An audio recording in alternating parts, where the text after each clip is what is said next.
안녕하십니까, 이재필입니다. 자, EJ 재밌게 보셨습니까?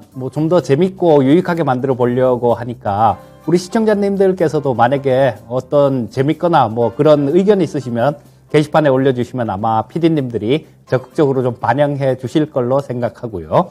자, 투자의 신 바로 들어가도록 하겠습니다.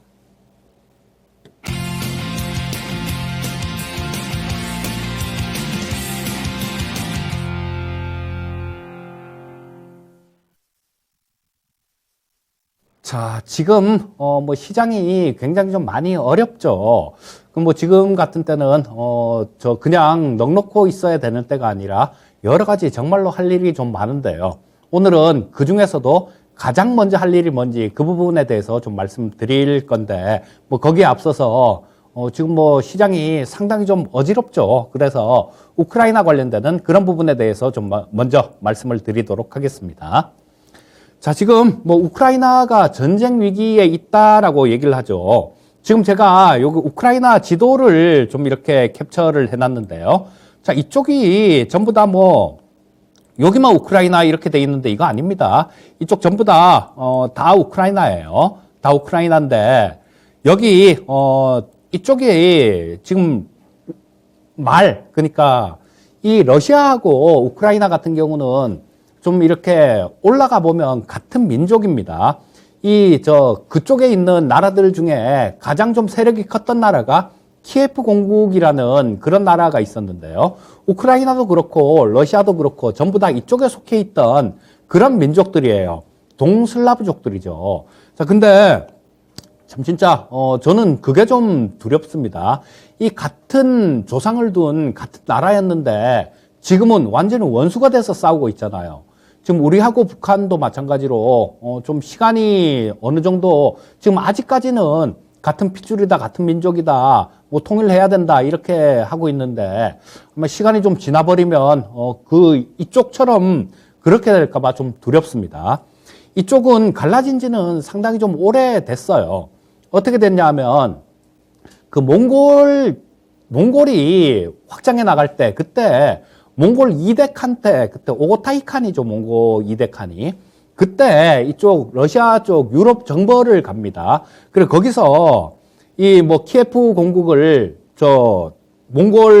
몽골이 점령을 하죠. 그런데 이쪽은 몽골 군들 같은 경우는 좀 덤비는 사람들, 이런 사람들은 이런 민족들 같은 경우, 이런 나라는 그냥 원자 단위로 가루를 완전히 내버리는 그런 스타일이죠.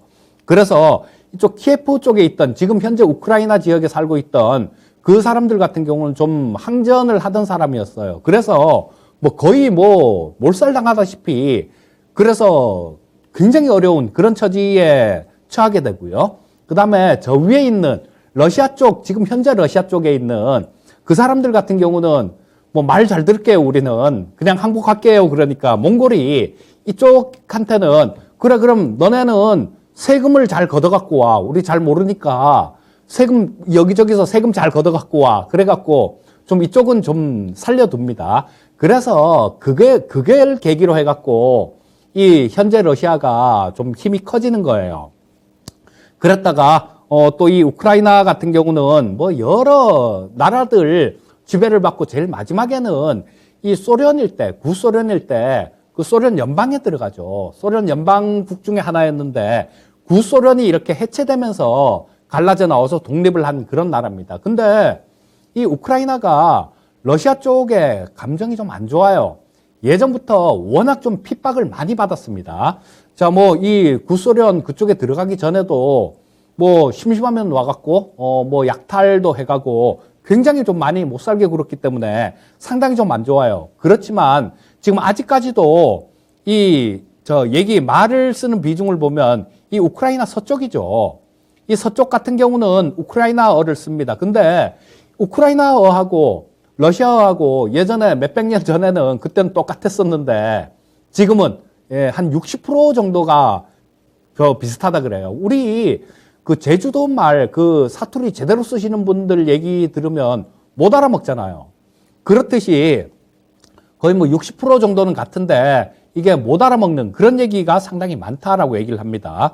그래서 이 러시아 쪽이 지금 이쪽은 전부 다 뭐 이쪽에 보게 되면 뭐 저 독일도 있고 뭐 프랑스 뭐 이렇게 쭉 있죠. 그래서 이쪽이 우크라이나가 만약에 나토 쪽에 이렇게 가입을 해버리면요, 이 러시아는 완충지대가 없어지죠. 완충지대가 없어지기 때문에 그걸 핑계 삼아서 지금 뭐 굉장히 좀 이 우크라이나에 압박을 가하고 있는데요. 예전에 구소련이 붕괴될 때 그런 거를 구두로 약속을 하긴 했습니다. 더 이상 나토가 동진을 안 하겠다라는 그런 약속을 하긴 했는데 뭐 그거를 안 지키고 이쪽에 옛날에 뭐 그 구소련 영향하에 있던 나라들, 이런 나라들이 나토 쪽에 가입한 국가들이 상당히 많아요. 뭐 헝가리도 그렇고 여러 국가들이 그쪽에 가입을 해서 이 러시아 같은 경우는 이걸 마지노선으로 생각을 하고 있는 것 같아요. 이 우크라이나를. 그런데 여기서 만약에 전쟁이 크게 나서 이 뭐 그냥 이 우크라이나 전체를 다 점령을 한다라면 러시아가 문제가 커질 겁니다. 하지만 여기 크림반도가 있죠. 이 크림반도에는 러시아가 어떻게 했냐 하면요, 이쪽으로 군대를 투입을 했죠. 군대를 투입을 해갖고 이쪽에는 여기 표시에서 보시다시피 러시아어를 쓰는 사람들이 굉장히 많아요. 대부분이에요. 이쪽하고 이쪽 돈바스도 이쪽 지역도 마찬가지죠. 근데 이 크림반도에 들어가서는 이 군대를 몰고 들어가서 이 사람들한테 그렇게 합니다. 투표하세요. 러시아 쪽에 병합을 원하는지 아니면 우크라이나 쪽에 그냥 계속 남기를 원하는지 투표를 하세요. 그래갖고 투표를 해갖고 그 합법을 가장한 불법이죠. 아니 뭐 엄연히 그 구소련 때 이 크림반도 같은 경우는 소련에서 이 우크라이나로 떼준 그런 지역인데요. 그렇다라면 구소련이 붕괴되면서 엄연히 우크라이나 영토인데 거기 들어가서 야 니들 투표해갖고 우리 쪽에 붙으면 많으면 우리 쪽에 붙으면 된다. 이거 말이 되는 겁니까? 말이 안 되는 거죠. 어쨌든 뭐 그런 일이 있어서 여기처럼 이렇게 짧게 끝난다라면 아마 큰 무리는 없을 거예요. 하지만 이 러시아가 여기서 뭐 키예프를 쪽으로 진군을 한다든가, 이 우크라이나 수도가 키예프죠. 자, 이쪽에 공격을 가하거나 그렇게 되면 진짜 일이 상당히 좀 커질 수 있는 그런 겁니다. 이 미국 쪽 같은 경우도 더 이상 뭐 이렇게 됐을 경우에는 바이든 대통령이 그렇게 얘기를 했죠. 나라 거덜날 줄 알아라. 그런 얘기를 했는데요. 자, 이 부분들이 이 러시아만 되게 어려워지는 게 아니라 그런 부분들을 실행을 하게 되면요, 전 세계적으로 상당히 좀 어려운 그런 국면에 처하게 될 겁니다. 자, 이 두 정상 같은 경우는 푸틴하고 그다음 바이든 대통령 두 사람 속내는 좀 아마 지금 이 상황이 그렇게 나쁘지 않을 겁니다. 자, 지금 뭐 우리는 주가 빠지고 막 그러면서 고생스러우니까 야, 전쟁을 왜 하려고 해? 막 그렇게 생각을 하고 있는데 이 두 사람 같은 경우는 지금 이 긴장 상태가 좋을 거예요. 왜냐하면 자, 이 푸틴 대통령은 러시아가 지금 거의 뭐 유럽 쪽에 40% 정도 천연가스를 40% 정도를 그 유럽 쪽에 40% 정도를 러시아산을 쓰고 있어요. 자, 그런데 지금 이렇게 긴장감이 막 높아지니까 어떤 현상이 나옵니까? 천연가스 가격이 확 올라가잖아요. 그리고 유가도 확 올라가지 않습니까? 자, 그리고 바이든 대통령 같은 경우는 어떤 게 있을까요? 바이든 대통령은 굉장히 좀 속내가 되게 복잡할 거예요. 되게 복잡한 게 뭐냐 하면 이 지금 그 물가 때문에 이 에너지 가격이 더 이상 올라가서는 안 되죠. 그런데 지금 이게 그냥 돈을 풀어갖고 이 미국 정부가 돈을 풀고 연준에서 제대로 뭐 대응을 못해서 늦어져서 물가가 그렇게 올라간 건데 핑계거리가 생겼지 않습니까? 러시아가 저러기 때문에 에너지 가격이 올라서 이게 좀 물가가 안 잡히는 거야, 이런 핑계거리가 생겼단 말이에요. 바이든 대통령 같은 경우는. 그래서 이 두 정상의 속내는 그렇게 나쁘지는 않은 그런 상황일 겁니다. 하지만 이런 상황이 좀 더 길어진다라면 미국이 좀 불리한 상황이죠. 이 러시아 같은 경우는 지금 이런 상태가 좀 더 계속 유지가 되게 되면 그렇죠. 천연가스 가격은 더 올라가게 될 겁니다. 그러면 이쪽에서는 손해볼 게 없는 거죠. 공격을 해갖고 막 뒤집었을 경우에는 상당히 좀 힘든데, 그래서 아마 그런 얘기가 나오는 것 같기도 해요. 이 러시아 쪽에서는 16일 날 우리 공격한다는 거 뭐 사실 무근이야, 이렇게 얘기하는 이유가 뭐 그런 부분들도 좀 있을 것 같다라는 생각입니다. 자, 근데 유가 같은 경우는 지금 아까 EJ 시간에서도 말씀드렸듯이 그런 게 있을 거예요. 지금 이란하고 핵협상이 진행 중인데 이 핵협상 결과에 따라서 유가가 좀 잡힐 수도 있습니다. 그러니까 바이든 대통령 같은 경우도 어느 정도 좀 그 필요한 시간을 벌 수 있다라는 그런 측면은 있을 거예요. 근데 이게 정말로 전쟁으로 극단적으로 치닫게 되면요, 우리 뭐 수혜주고 뭐고 없습니다. 그런 거 정말로 극단적으로 치닫게 되면 뭐 미국 쪽 같은 경우도 그렇고요. 지금 뭐 천연가스가 러시아에서 유럽으로 간다고 그쪽만 관련 있는 거 아니죠. 이쪽에서 미국 쪽에서 아시아 쪽은 미국에서 배를 타고 넘어오는데요. 이것도 벌써 유럽 쪽으로 배머리를 돌려서 간 게 상당 부분 됩니다. 그렇다면 이 아시아 쪽 같은 경우도 이 천연가스 부족 현상이 나타날 수 있고요. 그리고 물가가 안 그래도 지금 우리나라도 마찬가지고 미국도 마찬가지고 웬만한 국가들 다 마찬가지죠. 물가가 정말 장난이 아니에요. 근데 이쪽이 러시아 쪽에 미국이 공언한 대로 그런 제재를 가한다라면요. 자, 천연가스 세계 2위 생산국이 러시아입니다. 천연가스 하나도 못 팔게 한다라면 어떻게 되겠습니까? 정말 그 가격이 생각도 하기 싫을 정도로 끔찍하죠. 또 아무리 이란 핵협상이 진행 중이라고 하더라도 이 천연가스 가격이 이렇게 급등을 하게 되면 석유 쪽에 원유에 대한 수요가 그만큼 많이 늘어날 겁니다. 자, 그리고 알루미늄이 세계 2위 생산국이 또 이 러시아입니다. 그렇다면 우리 뭐 아까 좀 말씀드렸었는데 2차 전지에서도 마찬가지예요. 응급집 전체를 이 알루미늄 박으로 만들기 때문에 뭐 2차 전지도 마찬가지고 알루미늄이 안 들어가는 산업이 거의 없지 않습니까? 그렇기 때문에 전체적으로 굉장히 큰 타격을 입게 될 거예요. 자, 그리고 뭐 팔라듐, 백금, 구리, 니켈 이런 것들도 주요 생산국이 이 러시아입니다. 또 그거 외에도 밥상머리 물가가 장난이 아닐 거예요. 자, 전 세계 지금 이 밀 수출량의 1위가 러시아입니다. 자, 17.7%를 수출을 하고 있어요. 전 세계 수출량의 17.7%면 어마어마한 거죠. 정말로 이거를 뭐 경제 제재를 한다든가 그래서 수출도 이런 부분들도 틀어 막아버리면요, 물가가 정말로 많이 올라갈 겁니다. 그리고 식량 같은 경우는 이 우크라이나도 마찬가지예요. 그 우크라이나 토지대가 세계 3대 곡창지대 중에 하나입니다. 그래서 이 우크라이나도 밀 수출이 글로벌 5위의 국가가 우크라이나입니다. 그렇기 때문에 자, 이런 부분들이 전쟁으로 번져서 또 뭐 경제 제재로 이렇게 가고 그렇게 되면 뭐 아까 뭐 수혜주, 피해주 뭐 이런 얘기를 말씀을 드렸습니다만 정말로 이렇게 터지게 되면 수혜주고 뭐고도 없을 수도 있습니다. 상당히 좀 어려워질 수도 있는데 자, 이거 시나리오별로 조금 좀 말씀을 드리도록 하겠습니다. 자, 향후 시나리오는 이거예요. 자, 전쟁 발발 시 관련주 재료 노출 이렇게 말씀을 드렸는데요. 이거는 전쟁 발발을 하고 전에 그 크림반도처럼 잠깐 들어왔다 나왔을 때 얘기입니다. 나왔을 때 그럴 때 얘기고, 이게 만약에 전쟁이 발발해서 길게 간다, 길게 뭐 이렇게 되고, 뭐 미국하고 바이든 대통령이 그랬죠. 미국하고 러시아하고 총질을 하면 3차 대전이다 이런 얘기를 했는데요. 푸틴은 대놓고 그런 얘기를 했습니다. 러시아는 핵 보유국이다. 유럽에서 전쟁이 나면 승자는 없다라는 얘기를 했어요. 자, 여차하면 그냥 쏠 수도 있다 이렇게, 물론 협박이겠지만요. 그런 얘기도 하고 있다라는 겁니다. 자, 그래서 전쟁이 커지게 되면 정말로 뭐 수혜주고 뭐고 아무것도 없을 거고요. 다 안 된다라고 이렇게 보시면 될 거고요.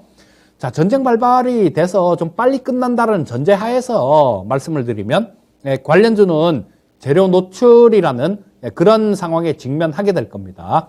투기적인 시세를 분출 후에 뭐 끝나는 그런 모습이겠죠.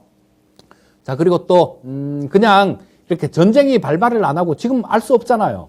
러시아 쪽에서는 우리는 뭐 저 사실무근이다. 16일 날 뭐 저 전쟁이 우리가 쳐들어갈 것이다. 그런 얘기를 했다는데, 바이든 대통령이 했다는데 사실무근이다. 우리는 아니다. 이런 얘기를 하고 있어요. 뭐 그때가 돼 보면 알겠죠. 시간도 얼마 안 남았으니까. 자, 그러면서 뭐 좀 협상도 좀 하고 뭐 그러면서 긴장 상태가 좀 유지가 됐을 경우에 이럴 때 아마 아까 말씀드렸던 뭐 그 원자재 관련주들 이런 것들이 좋은 거는 이럴 때일 겁니다.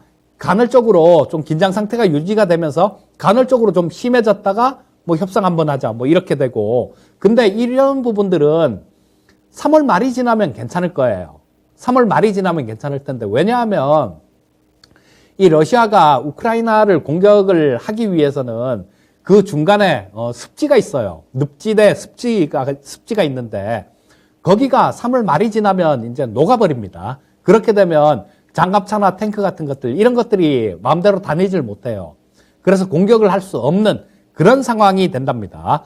그 전까지겠죠. 뭐 긴장 상태가 유지가 되고 뭐 그러면 이런 쪽들 아까 말씀드렸던 뭐 GSE나 뭐 이런 것들 이런 것들도 간헐적으로 좀 시세를 분출하고 뭐 왔다 갔다 하면서 조금 그 흐름을 잘 탄다라면 괜찮은 그런 수익률을 얻을 수 있을 거고요. 자, 지금 가장 좋은 거는 이런 부분이죠. 지금 오늘만 하더라도 얼마나 많이 두들겨 맞았습니까, 시장? 지금 그 관련되는 종목들 뭐 아무리 올랐다고 하더라도 100개 종목 약간 넘게 올랐습니다. 양시장 모두.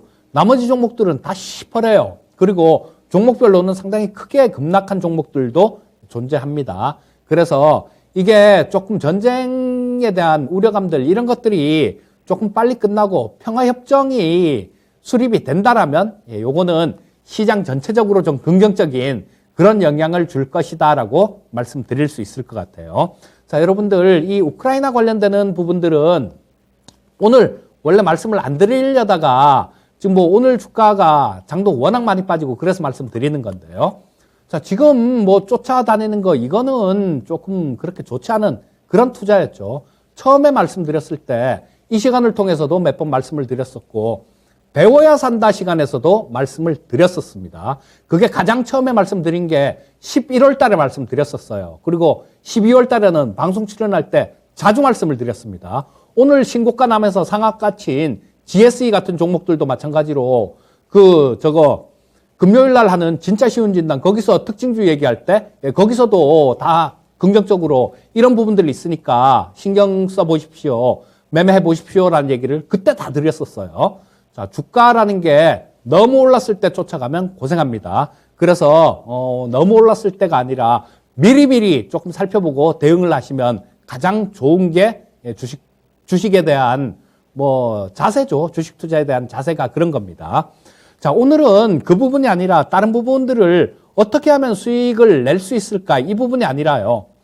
지금 절대적으로 좀 조심해야 될 것들 이런 부분에 대해서 말씀드리고 싶습니다. 전문가들 나와서 얘기하면 다 그러잖아요. 다들 그렇게 얘기합니다. 이 종목 사면 돈 벌 수 있을 겁니다. 저 종목 사면 돈 벌 수 있을 겁니다. 이렇게 얘기들을 하는 경우가 대부분이죠. 저 같은 경우도 평상시에 그런 얘기를 말씀드립니다. 하지만 지금은 정말로 피해야 될 그런 부분들이 있어요. 자, 지금 지난 금요일 날 두 종목이 하한가를 맞았어요. 이 두 종목인데 AD칩스하고 리더스 코스메틱 이 두 종목이 하한가를 맞았습니다. 자, 이거는 이 두 종목은 이 코스닥 규정에 보면 4년 연속 별도 기준입니다. 이거 저 재무제표 눌러보시면 별도가 있고 연결이 있어요. 근데 연결 기준이 아니라 별도 기준입니다. 별도 기준으로 4년 연속 영업이익이 적자가 나면 관리 종목에 편입됩니다라는 그런 규정이 있어요. 근데 이 두 종목이 3년 연속 영업이익이 적자 상태였습니다. 그리고 작년 3분기까지도 2021년도 3분기까지도 영업이익이 적자 상태였어요. 여러분들 이런 것들 지금 보유하고 있는다라는 건 말도 안 되는 거죠. 그리고 그 결과 지난주 금요일 날 우려감이에요. 야, 이거 4년 연속이면 관리 종목에 들어가는데 하고 갑자기 하한가를 두들겨 맞아버렸습니다. 오늘도 에이드 칩스가 한 15% 정도 하락했고요. 리더스 코스메틱도 한 6% 정도대 급락하는 모습이었습니다. 여러분들 이런 건 피하셔야 돼요. 이런 건 절대 피하셔야 되고, 자, 에이드 칩스 보시게 되면 이렇게 적자가 이렇게 나지 않습니까? 여기 보시면. 자, 매출액이 이렇게 있고, 영업이익이 이렇게 적자가 났고, 1, 2, 3분기까지 적자가 나서 29억 정도 적자가 나 있는 상태네요. 자, 그리고 또 마찬가지 리더스 코스메틱도 마찬가지죠. 보시게 되면 3년 연속 이렇게 적자가 났고요. 그 다음에 여기 또 53억 정도 3분기까지 영업이익이 적자가 났네요. 자, 그렇다면 요 간단한 규정 요거 하나만 알았어도, 그리고 또 연속 적자 나는 기업은 매매 안 한다라는 뭐 그런 원칙만 하나 세워놓은 게 있어도 이렇게 당하지는 않았다라는 겁니다. 여러분들 제가 이런 말씀을 왜 드리냐 하면요, 이재필이가 제가 첫 직장이 지금 그 019180 THN이라는 회사 총무과였습니다. 근데 그 회사가 상장이 될 때 그때가 96년도였어요. 96년도였는데 대동은행하고 같은 날 상장이 됐습니다. 그래서 제가 그때 뭘 알았겠습니까? 아무것도 몰랐죠. 그냥 같은 날 상장됐고 또 그 대동은행이 굉장히 싸더라고요, 주가가.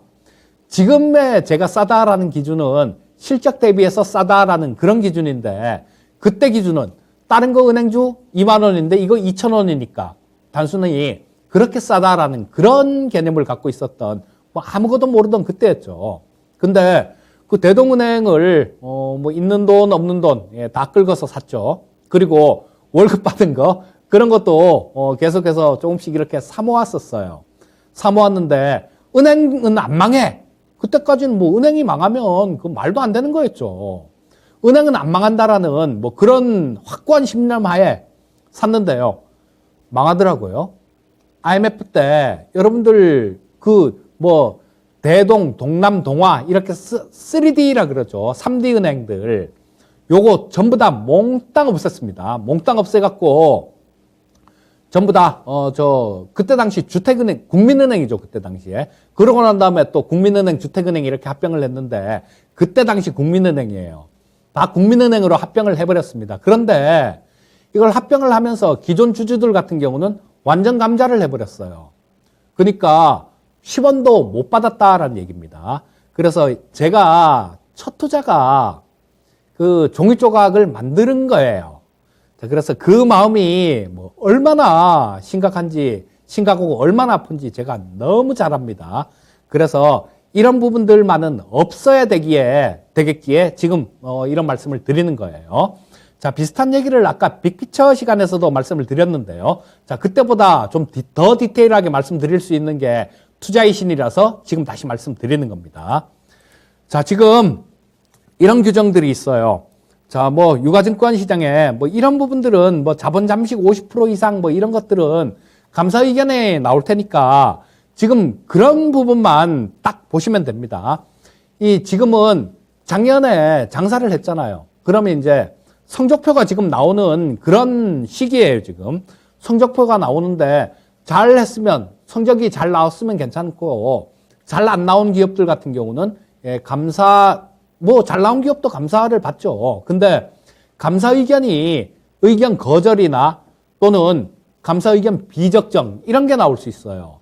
자, 여러분들 해마다 이런 것들이 꽤 많이 나옵니다. 보시면 자, 여기 감사 의견 비적정이 2017년에 6개, 6개, 2018년에 13개, 2019년에 1개, 2020년에 10개, 2021년도에 9개. 그래서 이게 상장 폐지당한 종목이 이만큼 있는 겁니다. 여러분들 상장 폐지당하면 정말로 살아있어야 지금 장이 안 좋아도 나중에 장 좋아지면 주가가 올라갈 수도 있는 거죠. 이게 죽어버리면 여기서 상장 폐지가 되거나 이렇게 돼버리면 정말로 영영 끝입니다. 완전히 끝이에요. 그래서 이런 부분들만은 없어야 됩니다. 여러분들 내일 당장, 지금 당장 계좌 한번 열어보세요. 지금 당장 열어보시고 이게 꼭 뭐 감사 의견이 비적정으로 나와서 의견 거절로 나와서 그래서 상장 폐지가 되는 부분들, 이런 부분들도 있겠지만 지금 저 재무구조 안 좋은 기업들 같은 경우는 여기 뭐 그런 것들도 있잖아요. 자본 잠식 뭐 50% 이상이면 관리 종목 들어가고 2년 연속 50% 이상이면 퇴출당하고 이런 부분들도 있기 때문에 자, 이런 것들이 50% 이상에 걸릴 것 같고 그러면 지금 어떻게 해야 되겠습니까? 증자한다고요, 또. 살아나려고. 자, 증자를 하는 유상증자 갑자기 부채 비율 높은 기업들이요. 지금 뭐 1월달, 2월달 이때 지금 이제 막 할 때도 되기도 됐어요. 갑자기 어느 날 갑자기 뭐 유상증자 이렇게 갖고 주가는 뭐 증자 발표하면 뚝 저 뭐 두 자릿수 이상 빠지지 않습니까? 그런 부분들도 지금 굉장히 잘 나오는 그런 때예요. 정말로 재수가 없으면 상장 폐지당하는 그런 종목이 될 수도 있으니까 이런 것들, 계좌에 적자가 나는 기업들, 이런 것들은 내 계좌에 그런 것들이 있는지 보고 자, 당장 내일 당장 빼는 뭐 그런 게 좋겠다라는 생각입니다. 그리고 정하시우면 이 철 지나고 감사 의견 다 나오고 그때 다시 하셔도 늦지 않을 것 같아요. 자, 근데 뭐 어떤 피치 못할 그런 사정에 의해서 주가가 좀 빠지는 그런 기업들도 있어요. 자, 이 케어전 같은 경우가 좀 대표적인 그런 경우였다라고 생각하는데요. 저도 예전에 상당히 좋아했던 그런 종목 중에 하나입니다. 그런데 요거는 뭐 그런 부분이었죠. 감사 의견이 좀 뭐 비적정 이런 거였어요.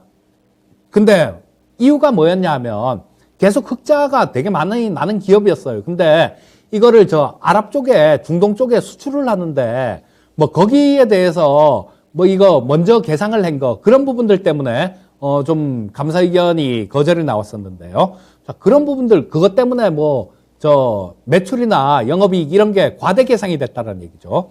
근데 워낙 이게 흑자가 많이 나던 기업이다 보니까 이게 흑자가 조금 나는 기업이었으면 그쵸, 재무제표를 다 뜯어 고쳐야 됩니다. 다 뜯어 고치다 보면 이게 적자로 돌아서고 막 그렇게 돼버리면 자본 잠식이 있으면 퇴출당하는 거죠. 그런데 워낙 좀 흑자가 많이 나던 기업이니까 그 재무제표를 전에 거를 다 수정을 해도 계속 흑자가 됐던 거예요.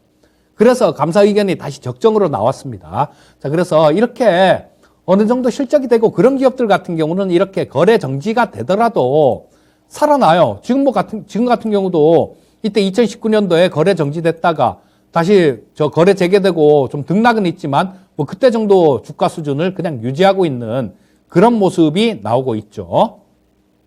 자, 이게 뭐 그 다음은 신라젠인데요.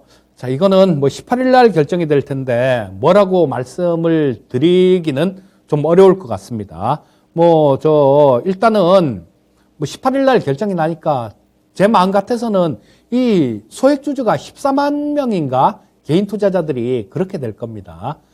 자, 좀 살아났으면 하는 뭐 그런 바람이 있는데요. 뭐 그게 살아날지는 여부는 글쎄 뭐 조금 지켜봐야 될 것 같습니다. 자, 요거는 지금 뭐 그 증자를 좀 이렇게 해서 그 거래 정지돼 있는 동안 어느 정도 자본 확충은 했어요. 자본 확충은 했는데 그 자본 확충이 충분하다라는 그런 판단이 내려지면 뭐 내일 모레 저 18일 날 좀 거래 재개되는 걸로 그렇게 결정이 되겠죠. 하지만 지금 봐서는 좀 미지수입니다.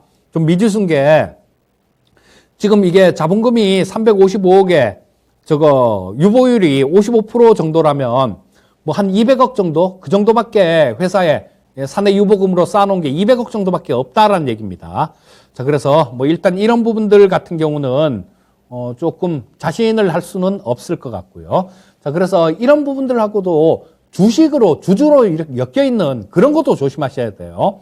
자, 이게 M2N이라는 종목인데 신라젠이 뭐 거래 재개에 대한 기대감들 이런 것들이 상당히 좀 있었죠. 그래서 이렇게 좀 좋은 모습이 나왔는데 그러고 난 다음에 하한가로 그냥 점으로 하한가를 두들겨 맞았죠. 신라젠 뭐 상장 폐지 물론 뭐 최종 결정은 18일 날 나옵니다만 그런 것들이 이렇게 되다 보니까 이렇게 두들겨 맞았는데요.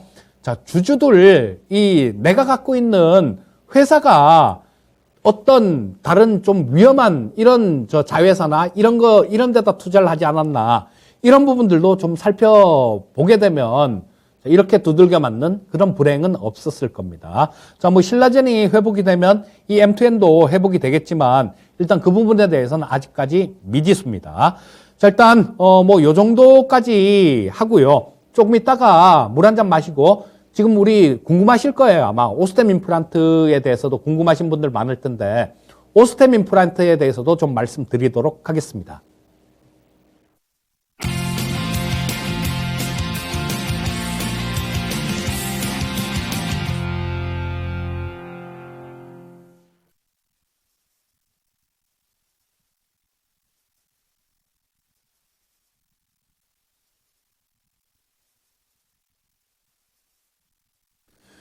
자, 뭐 오늘 말씀드릴 부분들은 오스템 임플란트인데요.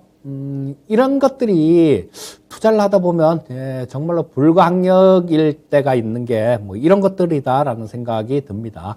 물론 뭐 아까 케어젠 같은 경우도 마찬가지였어요. 그것도 뭐 투자자로서는 도저히 알 수가 없는 그런 부분들이었습니다. 회사에서 뭐 중동 쪽에 수출하는 거를 뭐 먼저 계상을 했는지 나중에 계상을 했는지 투자자가 도저히 알 수 없는 거잖아요. 이 오스템 임플란트도 마찬가지였다라는 생각입니다. 이 직원이 횡령을 했죠. 그것도 참 이 관리도 문제가 있었다라고 뭐 그렇게 볼 수밖에 없는 거죠. 아니 직원 한 사람이 그 처음에 1880억이라고 했다가 나중에 2200억 정도로 늘어났죠. 자, 그렇게 횡령을 하고 있는데 이걸 어떻게 모를 수가 있습니까? 상장회사가. 그것도 시가총액이 2조나 되는 회사가. 이 회사 오스템 임플란트라는 회사도 잘한 거 없죠. 분명히 잘못한 겁니다. 관리를. 하지만 투자자는 그렇게 잘못한 거는 없다라고 보셔야죠. 왜? 그런 부분들을 회사에서 당연히 이 정도 규모 되는 회사면 당연히 관리를 잘 하고 있겠다 이렇게 생각하는 게 당연한 겁니다. 또 외국인들도 44%나 갖고 있잖아요. 자, 그래서 뭐 이런 부분들이 진짜 뭐 마른 하늘의 날벼락이다라고 뭐 볼 수 있을 텐데, 자, 뭐 지금 한번 그 내용들을 한번 보겠습니다. 자, 지금 현재 상장 적격성 실질 심사라는 걸 하고 있어요. 자, 근데 요거는 뭐 15일 동안 하는데 이 자료가 워낙 좀 방대하고 사안이 중대하다 보니까 15일 동안 하고 또 한 번 더 연장을 해서 지금 2월 17일까지 한다라고 얘기를 하죠. 자, 요거는 뭐냐 하면 지금 실질 심사를 이 기업을 상장을 폐지 대상이 되는지 이걸 실질 심사를 할 거냐 말 거냐라는 거 그걸 놓고 보는 겁니다. 자, 만약에 여기서 실질 심사 대상이 된다라면 좀 거래 정지가 좀 더 이어질 거예요. 하지만 실질 심사 대상이 되지 않는다라면 18일 날부터 아마 바로 거래가 될 겁니다. 그리고 여기서 이 17일 날 여기서 좀 그 실질 심사 대상이 된다라는 그런 결정이 났을 경우에는 이 회사에서는 개선 계획서를 15일 내에 제출을 해야 됩니다. 뭐 이거 제출이야 당연히 하겠죠. 그리고 기업심사위원회에서 20일간 심사를 해요.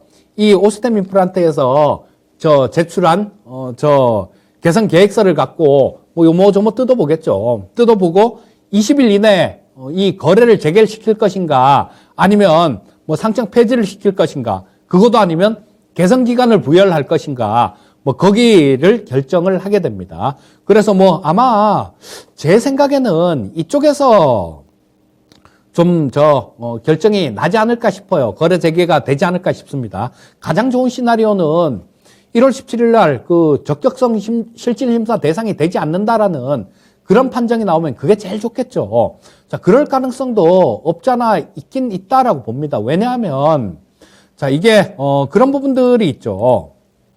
상당히 좀 안정된 그런 재무 구조를 갖고 있고요. 지금 회수를 상당히 좀 했지 않습니까? 지금 전체 한 2,200억 정도 횡령을 했는데 뭐 1,400억 정도를 회수를 했다라고 얘기를 하니까 실제 손실은 뭐 800억 정도 된다. 뭐 요렇게 얘기를 합니다. 그리고 주식 계좌도 상당 부분 회수를 했는데 여러분들 지금 뭐 얘기가 나왔으니까 얘기인데 참 주식도 그걸 주식이라고 했는지 참 진짜 뭐 동진 세미캠을 매매를 했던데요 보니까 아이고 참 한심하게 매매를 했더라고요. 그래서 이 계좌가 크다고 좋은 게 아닙니다. 우리 그 타짜를 보면 그러죠. 뭐 호구를 노름판에 안 치는데 거기서 뭐 호구는 자기가 돈이 자본금이 적어서 돈을 잃는지 안다라고 뭐 그래갖고 돈 더 갖고 오게 그렇게 만든다라고 뭐 그런 얘기들 나오잖아요. 근데 그거랑 똑같은 것 같아요. 아니 어떻게 진짜 한 100억 정도만 있어도 웬만한 종목 그냥 갖고 놀 수 있는데 그 2천억 갖고 주식을 참 하여튼 주식 계좌에 대해서는 상당 부분 좀 회수를 했고요. 자, 이런 부분들은 대외 신뢰도에도 좀 큰 영향을 줄 수 있는 그런 사안이기 때문에 상장 유지하는 쪽이 이 명분이 훨씬 큰 상태입니다. 자, 보시게 되면 여기 자, 재무구조를 제가 재무제표를 좀 이렇게 캡처를 했는데요. 자, 요거는 2020년도까지 나온 거고요. 자, 여기서만 보더라도 2020년도에 보시게 되면 영업이익이 한 930억 정도가 영업이익이 나 있잖아요. 자, 그리고 당기순이익이 한 975억 정도가 나 있습니다. 자, 그리고 여기 자본금이 71억 정도고 유보율이 3000% 정도면요. 여기서만 해도 벌써 회사에 유보금으로 한 2천억 정도 이렇게 쌓아놨다라는 얘기입니다. 그런데 2021년도에 또 상당히 좀 많이 벌었어요. 2021년도 매출이 이게 뭐 거의 한 8,400억 정도? 그 정도 수준이 됩니다. 8,400억 정도 수준이 되고 영업이익이 한 1,400억 정도 영업이익이 흑자가 났어요. 그래서 뭐 올해 저 2021년도 분을 결산한 거를 보면요. 작년에 그 횡령해갖고 손실 난 거 880억 정도를 전부 다 계상하고도 올해 당기순이익이 한 320억 정도가 당기순이익으로 남습니다. 그런데 그게 아니었으면 뭐 1,000억이 넘어갔다라는 얘기죠. 참 상당히 좀 아까운 그런 경우인데, 자, 이런 부분들을 본다라면 아마 제대로 한다라면 그쵸? 저기 17일 날 그때 18일부터 거래 재개가 되는 게 그게 맞겠죠. 하지만 그게 아니더라도 기업심사위원회까지 가게 되면 아니 상식적으로 생각을 해봐도 이거는 이런 종목이 상장 폐지된다라면 이건 안 맞잖아요. 자, 작년에 저 횡령인 거 그거 다 하고도 320억 정도가 흑자가 났는데 그걸 상장 폐지시킨다? 이건 뭐 있을 수가 없는 일이다라고 보시면 되겠죠. 자, 그래서 이게 자본 잠식이 없다라는 겁니다. 그래서 상장 유지가 될 가능성이 되게 많다라고 보시면 될 거고요. 자, 지금 뭐 회사 이거 나온 김에 한번 볼게요. 자, 되게 좋습니다. 자, 이거 너무 커졌네요. 잠시만요. 자, 이게 보시게 되면 2,500억에서 2,800억, 3,300억, 3,700억, 4,200억, 그 다음에 2021년도에는 8,400억. 그 다음에 영업이익도 마찬가지죠. 500억, 400억, 500억, 580억, 2020년도에 931억에서 2021년도에 1,400억. 뭐 당기순이익은 뭐 여기서 975억에서 2021년도에 횡령한 거 그거 계산을 하고 나면 한 320억 정도가 남습니다. 자, 그래서 뭐 상당히 좀 이 영업적으로는 상당히 탁월한 그런 성적을 보여주고 있는 기업이다라는 거죠. 자, 대외 신뢰도에도 상당히 큰 영향을 줄 수 있습니다. 우리 지금 뭐 얼마 전에 그 홍남기 부총리도 그런 말씀을 하셨죠. MSCI 선진지수에 편입을 시키려는 그런 정책을 그렇게 정책 방향은 그렇다라고 얘기를 했는데요. 자, 그러면 이것 때문에 MSCI 선진지수에 편입하는 것 때문에 근데 올해 바로 편입 안 됩니다. 그 관찰 대상에 일단 들어가서 1년간을 있다가 1년간 이렇게 보고 편입이 돼도 되는 거니까 뭐 어쨌거나 지금 뭐 이쪽으로 편입을 하려고 하는 상황에서 이것 때문에 그 외환시장이 우리 여객 외환시장이 자유롭지 못하다고 외환시장도 뭐 이렇게 더 개방을 해라 이렇게 얘기를 하는데 그런 것까지 다 수용을 하려는 그런 입장입니다. 정부 입장은. 자, 그런데 여기 외국인들도 굉장히 많이 몰려 있어요. 아까 말씀드렸듯이 2021년도 말 그때 기준으로 외국인 비중이 44.19%가 외국인들이 보유하고 있습니다. 그리고 가장 글로벌 증시에서 가장 큰 손이다라고 얘기를 하죠. 이 노르웨이 국부펀드. 우리나라 국민연금보다 더 큽니다. 훨씬 더 커요. 자, 여기서도 3.98%를 보유하고 있습니다. 오스템 임플란트 지분을 3.98%를 보유하고 있어요. 자, 그리고 빅토리아 캐피탈도 2.31% 정도를 보유하고 있고요. 피델리티에서도 마찬가지 2.27%를 보유하고 있습니다. 거기다가 뱅가드, APG에셋, 블랙록 이렇게 우리가 말만 하면 알 수 있는 굵직굵직한 기업들, 이런 기업들도 다 보유를 하고 있다라는 거예요. 자, 그럼 여기서 이거를 직원 한 명의 일탈로 상장 폐지를 시켜버린다라면 어떻게 되겠습니까? 대신뢰도에도 상당히 큰 악영향을 줄 수 있다라고 볼 수 있을 거예요. 자, 그러면 거래가 재개되면 주가 움직임은 어떻게 될 것인가? 이런 부분들도 한번 보시면 좋겠죠. 자, 요거는 아까 거는 제가 별도 기준으로 좀 더 짜게, 그러니까 그렇게 보기 위해서 아까 재무제표는 별도 기준으로 본 거고요. 요거는 연결 기준으로 나온 재무제표입니다. 보시면 2020년도에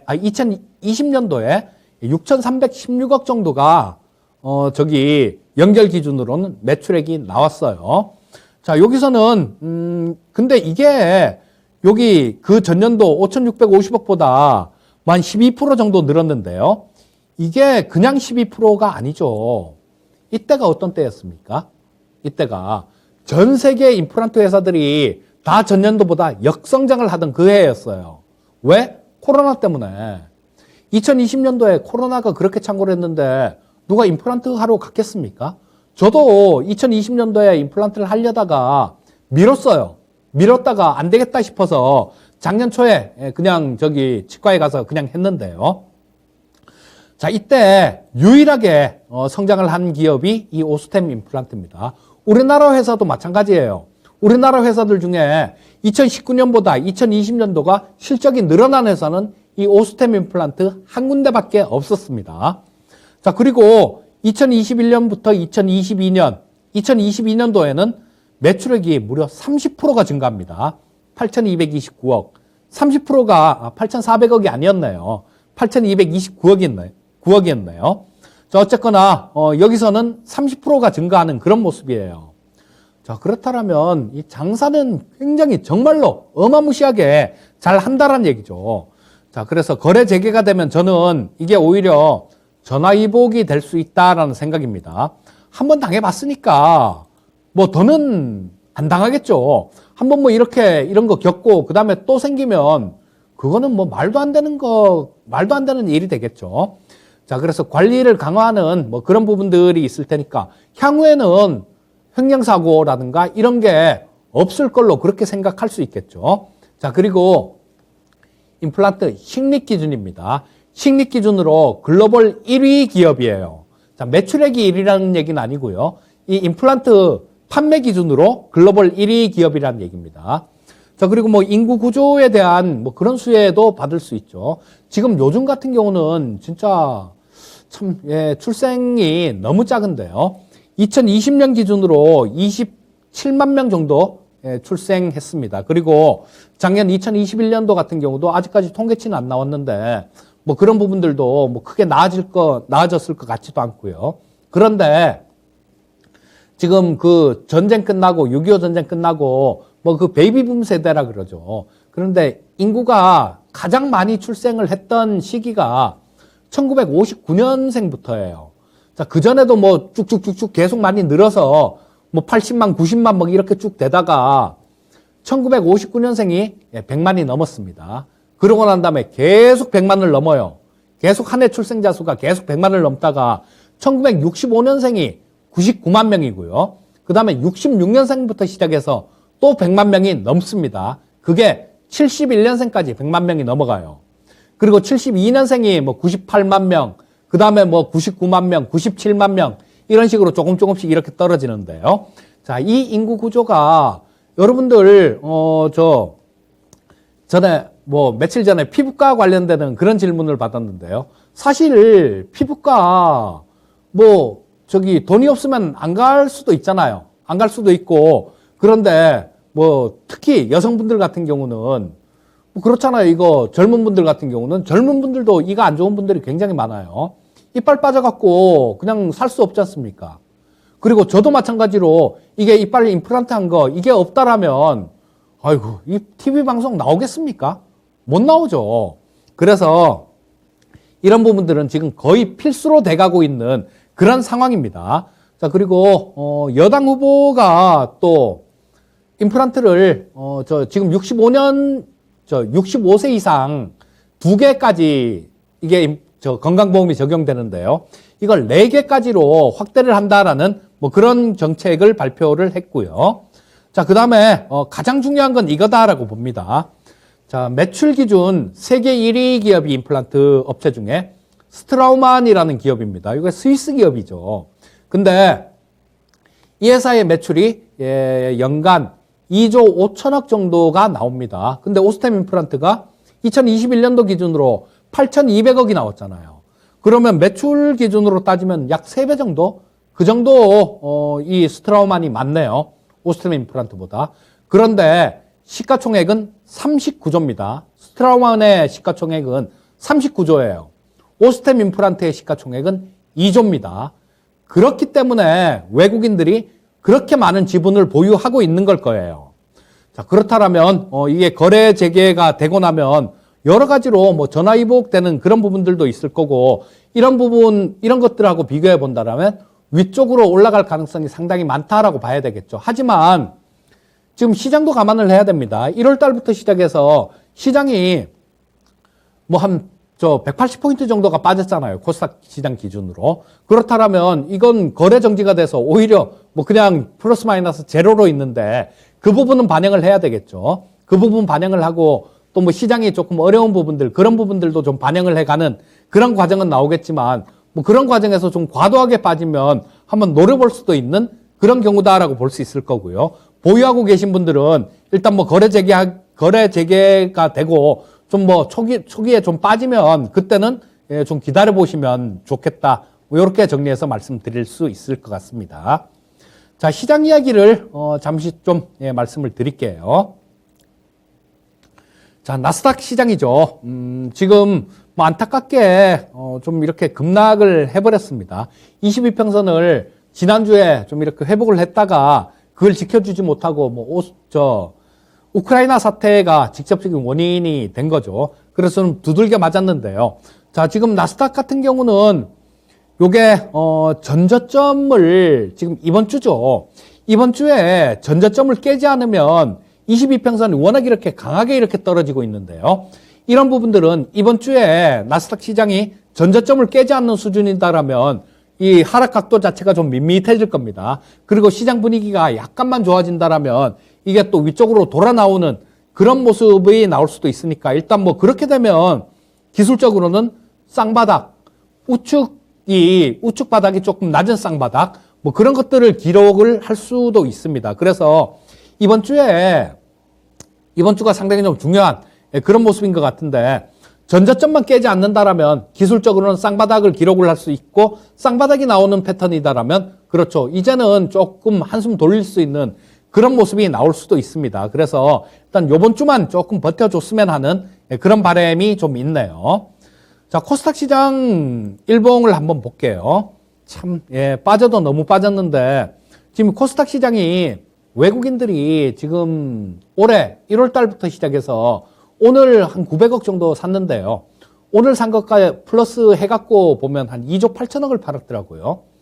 자, 올해 들어서 팔아도 너무 팔아서 상당히 약한 모습이 나오고 있는데 이런 거는 아까 말씀드렸듯이 나스닥 시장이 쌍바닥 패턴을 기록을 해준다라면요. 이 코스닥 같은 경우는 그동안 하락한 낙폭이 있기 때문에 여기서 돌아서 준다라면 뭐 상당히 좀 탄력 있는 지금 코스피 시장보다 훨씬 더 탄력 있는 그런 모습이 나올 수도 있습니다. 그래서 지금 이번 주의 관건은 미국 쪽이에요.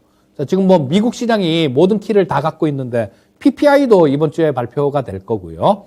자, 그래서 그런 부분들이 조금 시장에 잘 반영돼 준다라면 그리고 전저점을 좀 깨지 말아야 됩니다. 전저점은 이 코스닥 시장 같은 경우는 835포인트 정도가 전저점인데 일단 뭐 오늘 저녁에 미국 시장에 좀 달려있다 뭐 이렇게 볼 수도 있겠네요. 자, 기술적으로는 아직 실망할 자리는 아니다 뭐 이렇게 말씀드릴 수 있을 것 같아요. 자, 그리고 투자 전략을 간략하게 좀 말씀드리면 뭐 방금 말씀드렸던 얘기입니다. 우크라이나 사태가 발목을 잡았다. 뭐 요것도 맞기는 맞는 얘기지만 그 이전에 기술적인 저항선 부분들 뭐 이 근처에서 밀린 시장이다라고 말씀드릴 수 있을 것 같고요. 자, 미국 시장이 기술적으로 아까 말씀드렸듯이 지금 이번 주에 좀 안 빠지고 조금 이렇게 조금 더 빠졌다가 반등해주는 모습이 나오면 기술적으로는 쌍바닥 패턴이 완성되는 그런 한 주다라고 말씀드릴 수 있을 것 같습니다. 자, 시청자님들 힘든 시장이지만 힘내시고요. 조금만 참고 기다리시다 보면 또 좋은 시장이 오니까 그때 또 수익 많이 내시면 되니까요. 자, 조금 마음이라도 편하게 그렇게 보셨으면 하는 생각입니다. 자, 오늘도 늦게까지 시청해 주셔서 감사드리고요. 저는 다음에 또 뵙도록 하겠습니다. 감사합니다.